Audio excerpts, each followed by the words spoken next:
Indiana Newsdesk is made possible in part by Smithville Fiber Internet, streaming TV, home security and automation in Southern Indiana. More information at smithville.com. Mallard Grodner Attorneys, providing legal services to clients and the community. Understanding, expertise, results. Bloomington and Indianapolis. LawMG.com. IU Alumni Association, connecting IU's network of alumni and sharing the Indiana spirit through scholarships, advocacy, and volunteerism.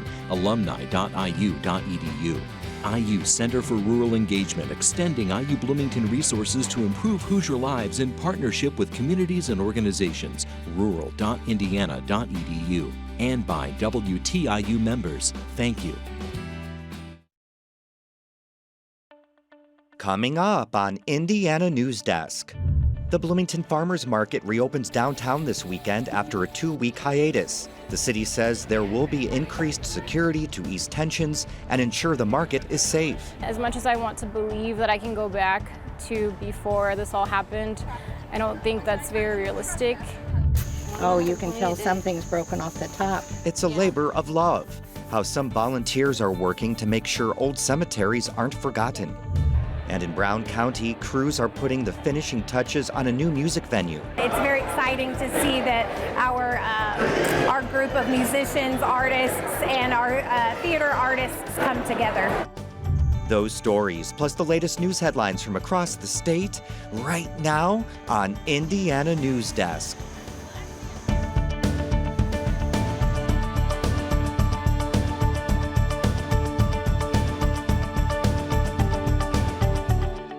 Welcome to Indiana Newsdesk. I'm Joe Wren.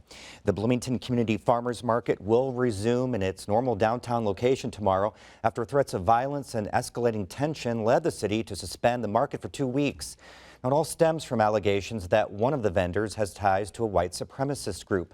Barbara Brozier has more. People who come out to Showers Commons for the market tomorrow will likely notice several changes aimed at increasing safety. The city says it's important for the market to go on, despite ongoing controversy over the presence of Schooner Creek Farm. But the community remains very much at odds over how to resolve the situation. The parking lot at City Hall will once again be full of vendors come Saturday when the market reopens after its 2-week hiatus. I don't want to let a few people or some scourge of an ideology take away our civic space. It belongs to the community and we need to reclaim it. Many people attending the market this summer have stumbled upon more than just local food, but also clashing views surrounding Schooner Creek Farm. Allegations that owner Sarah Dye is a member of the white nationalist organization Identity Europa have sparked protests and led other groups to show up in support of Schooner Creek. And for many, it's changed the atmosphere. We stopped bringing our kid to the market. We did not feel safe. We thought, Bloomington's not the exception to what is going on in the country with mass shootings. Goldleaf Hydroponics owner Monica Billman says she's one of the few minority vendors at the market, and she feels targeted. We actually had 3 fake reviews left on our business pages to all 3 minority Latina women that are at the market. And that's not a coincidence. That's clearly saying, hey, we're watching you. You are on our radar. Beware. Billman says some other vendors also feel intimidated. The Bloomington Police Department says it's received calls from some vendors about unfamiliar vehicles slowly driving by their residences, but no one has filed a police report. The department is investigating an incident where a vendor reported suspicious activity at a store that made them feel uncomfortable, although police say no crime was involved. We've had acts of intimidation, whether they're perpetrated by Schooner Creek Farm or not.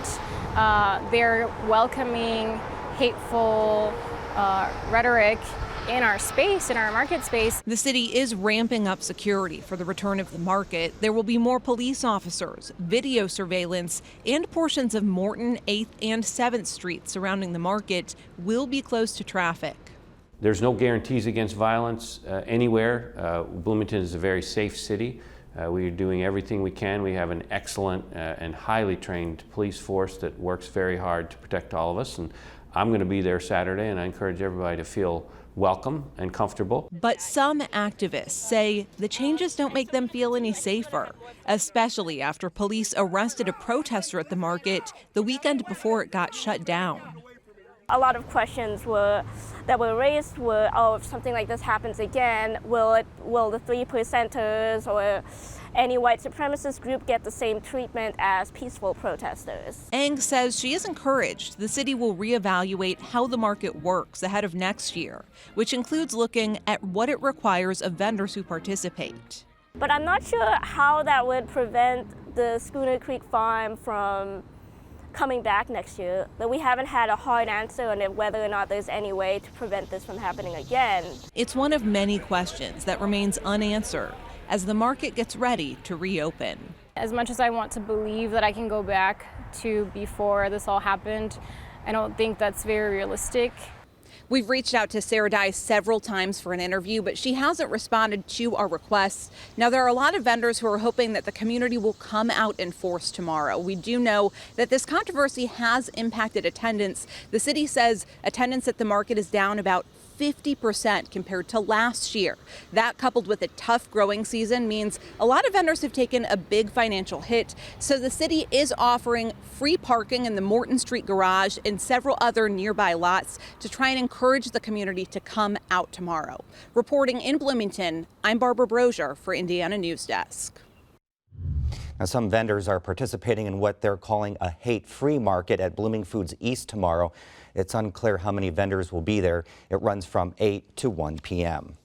Now for a look at this week's top stories from across the state. Attorneys for a man being held on death row in Terre Haute wants a judge to halt his execution.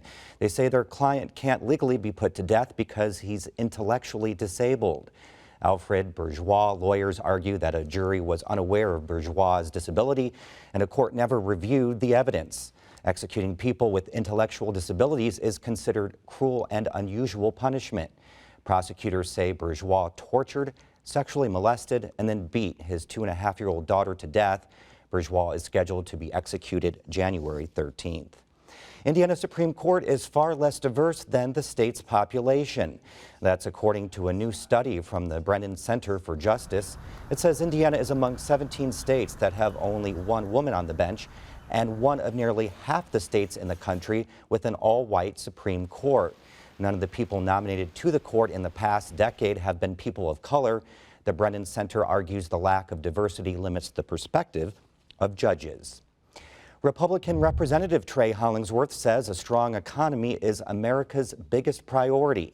Hollingsworth made a stop in Indiana's 9th District this week to talk policy during an Ellettsville Chamber of Commerce luncheon. He praised the country's record low unemployment, but said the country needs to address its national debt. We have got to get the spending under control, right? We have got to ensure that we don't hand down a mountain of debt instead of an abundance of opportunities. Hollingsworth most recently introduced the Livestock Protection Act in the House, which would give farmers more tools to protect their livestock from vultures. Indiana's faith leaders are calling on Governor Eric Holcomb to denounce white supremacy and support gun regulations. Faith in Indiana, a coalition of faith communities, delivered a petition to Holcomb's office this week. We are here because our governor does not have to wait for Congress to protect Indiana families. Amen, somebody. The group wants Holcomb to support legislation at the state level to ban assault weapons and expand background checks to all gun sales. Holcomb last week said he denounces white supremacy and, in his words, any supremacist groups that seek to terrorize. And the state plans to raise fees for companies that put pollution into the air by 27%. Most of the money to fund the air permitting program comes from these fees.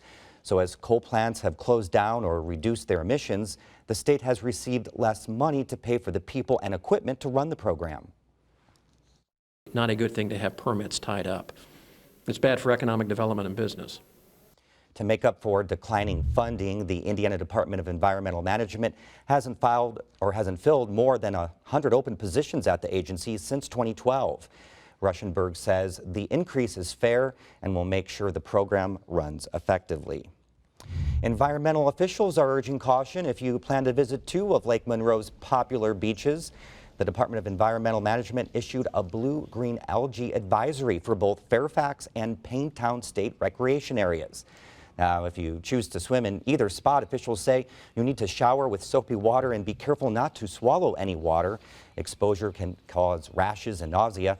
Blue-green algae can be poisonous to some animals. Item says not to allow pets to swim or drink where algae is present.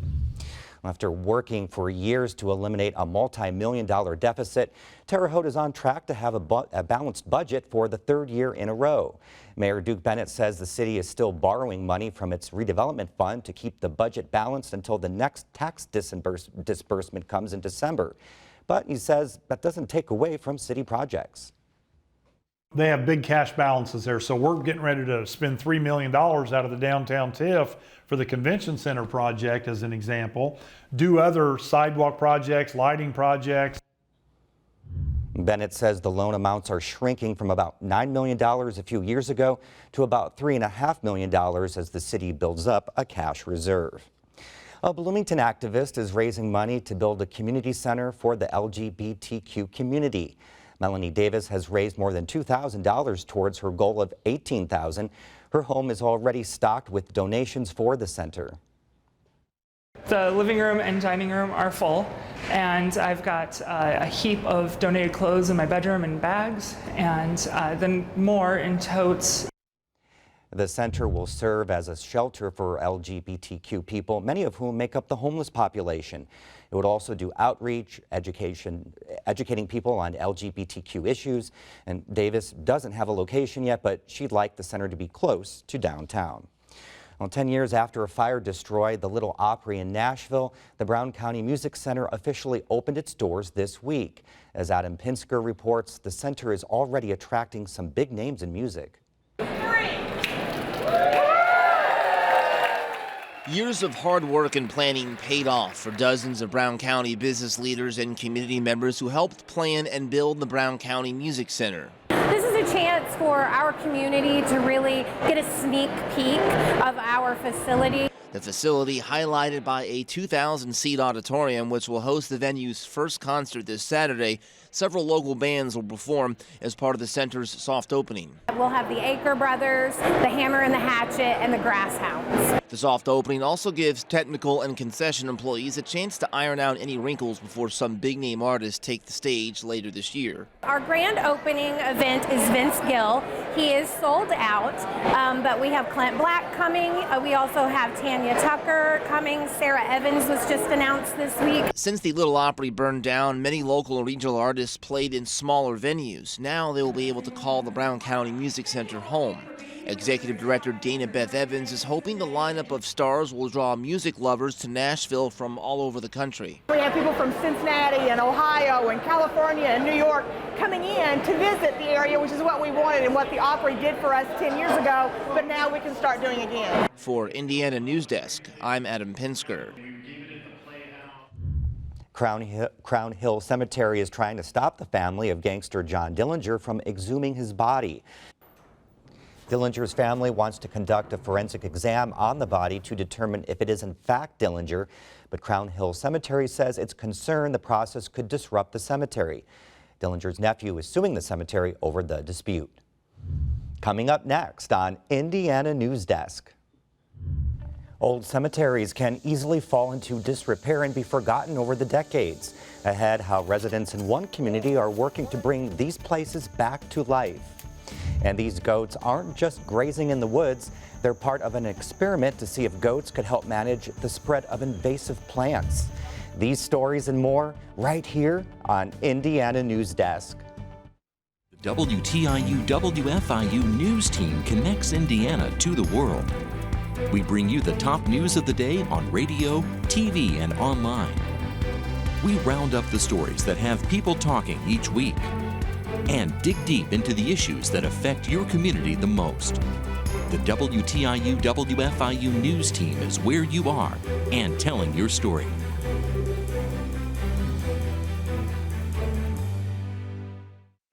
$10,000. 15? 15, you think? 20, 21,000? 600. 20.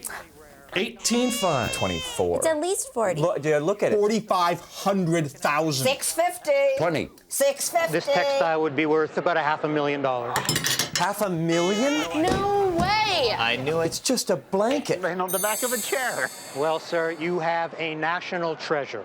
Wow. A national treasure. Congratulations. I can't believe this. Welcome back to Indiana Newsdesk.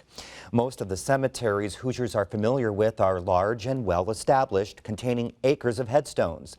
But there are more than 12,000 cemeteries in Indiana, and you might be surprised by where you'll find some of them. Barbara Brosier takes us to Brown County, where a group of volunteers is bringing long-forgotten resting places back to life. Vivian Wolf is hiking back to a hidden Brown County cemetery, a route that requires crossing private property. They're very gracious about me walking to the cemetery through their yard.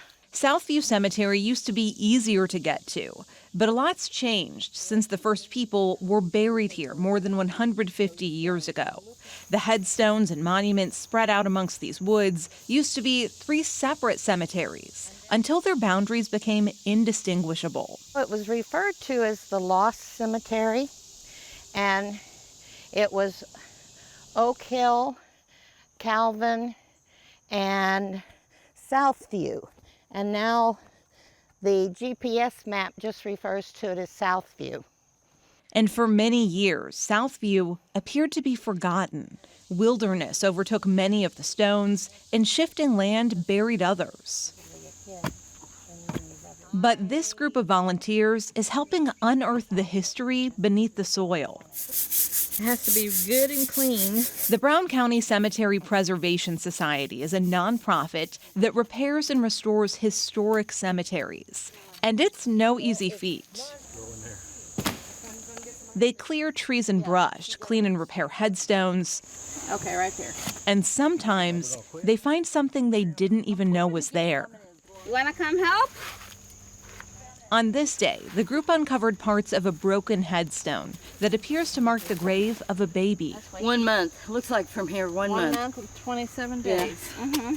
This is a labor of love for them, one financed strictly through donations and grants. Groups like this play a large role in maintaining Indiana's cemeteries, even though it's not their responsibility. Every cemetery has an owner. It's just figuring out exactly what it is. So it could be a private landowner, an individual, a corporation. They're paying taxes on it and on that property, and that would be their property.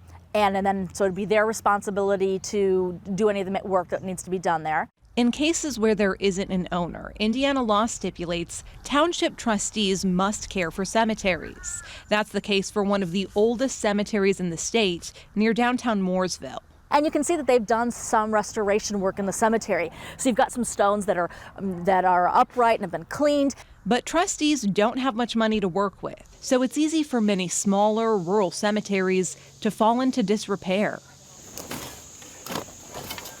That's the whole reason the Brown County group got started. We become attached to the cemeteries, and some of our members just simply have a passion for going and trying to work on them and get them restored and get them in better shape. Southview is just their latest project. The sprawling nature of the cemetery means they've got a lot of work ahead.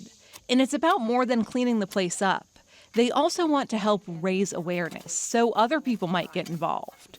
Wolf says they hope to work with the county to make this cemetery more accessible to the public.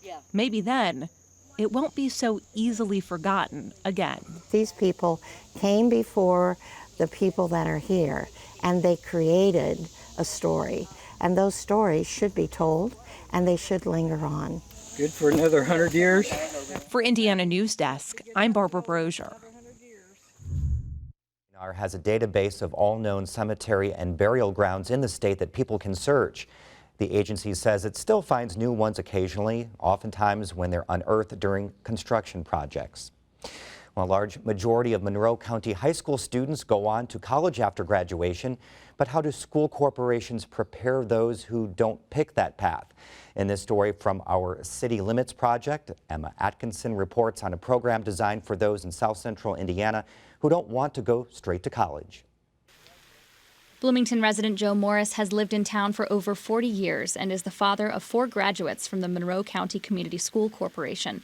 He wonders what high schools are doing to prepare students who don't plan to attend college. Where is the school system looking to do more with this bunch that does not go to college? The student that gets through high school and enjoyed it, but doesn't want to go on to college. We need to get him in to where it's not a stigma to be a plumber. It's not a stigma to be an electrician.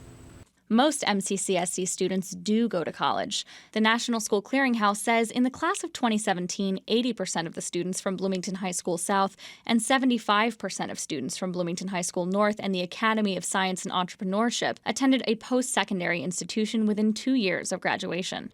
The Hoosier Hills Career Center is a key strategy for preparing students who choose not to go to college. It provides students with the opportunity to qualify for high-paying jobs and also helps them avoid student debt. But a lot of our apprenticeship programs or pre-apprenticeship, those skilled trades like the JATCs, which is a junior apprenticeship training program through, again, plumbers and steam fitters, pipe fitters, electrical unions, all those union works actually get students associate's degrees completely free of charge. That's one of the wonderful opportunities that our students have, and it's another way for us to serve them. The Hoosier Hills Career Center serves about 700 students from 9 high schools in central and southern Indiana. It offers pathways that include agriculture, architecture and construction, education, health science, and manufacturing. These programs and others can lead to college, technical school training, or directly to the workforce. JT Jordan is an Eastern Green High School student beginning his 2nd year in the welding program at the center. I've always been, doing the mechanical stuff ever since I was younger. I always kind of knew that, but it's been nice to come here. I go to school for 3 hours and then I come here, and it's kind of like a break. Not all the time because I work harder in here than I do in my other classes, but it's kind of nice to quit using my head so much, start using my hands. Jordan says he's already making money in the field and that since welders are in high demand, work is not hard to find.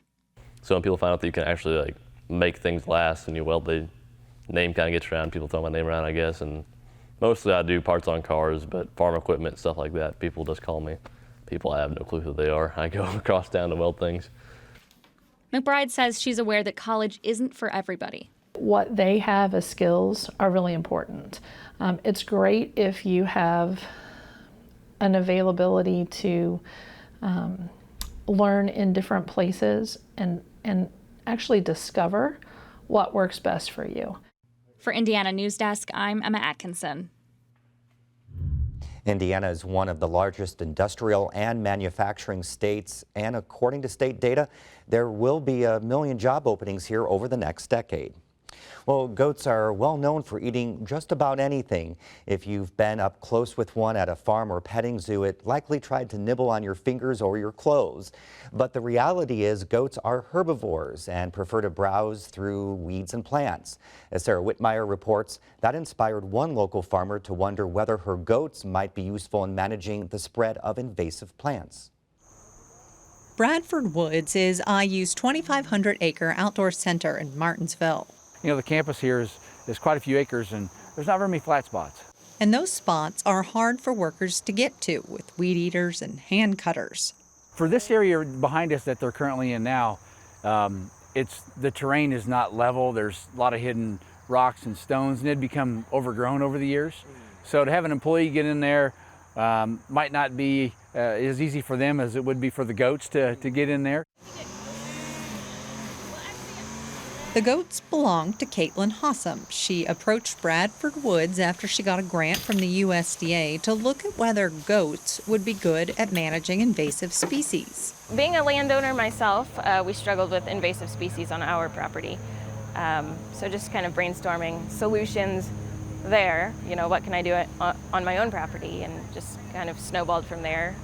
I've worked with goats before in other jobs, so I knew they were really good at eating plants. So just kind of, married the two things together. Hossam is documenting what plants the goats will eat, how quickly they eat them, and what regrowth will look like.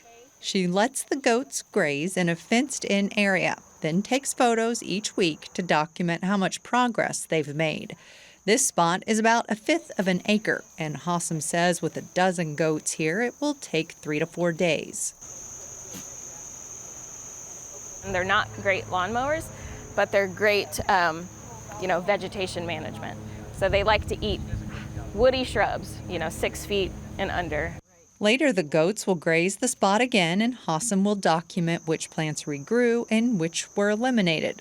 It will take time, take multiple grazings to eradicate these plants, but if you're committed to using goats and only goats or some other method other than chemicals, they can make it happen over time.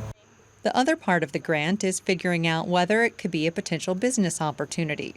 So seeing what the market's like, what sort of business challenges there might be in doing something like this. Hossam's grant lasts for 2 years, so next year she'll repeat the entire process and also look at the impact on other plants. For Indiana Newsdesk, I'm Sarah Whitmire. And that's the end of this program, but our work continues online as we cover the news throughout the week at WTIUnews.org. Have a great weekend.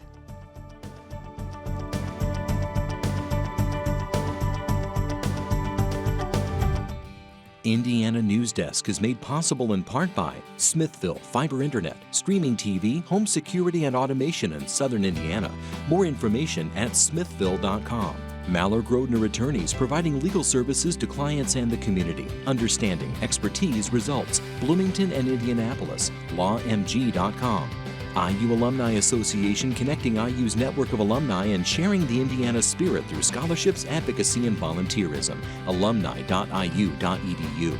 IU Center for Rural Engagement, extending IU Bloomington resources to improve Hoosier lives in partnership with communities and organizations. rural.indiana.edu. And by WTIU members. Thank you.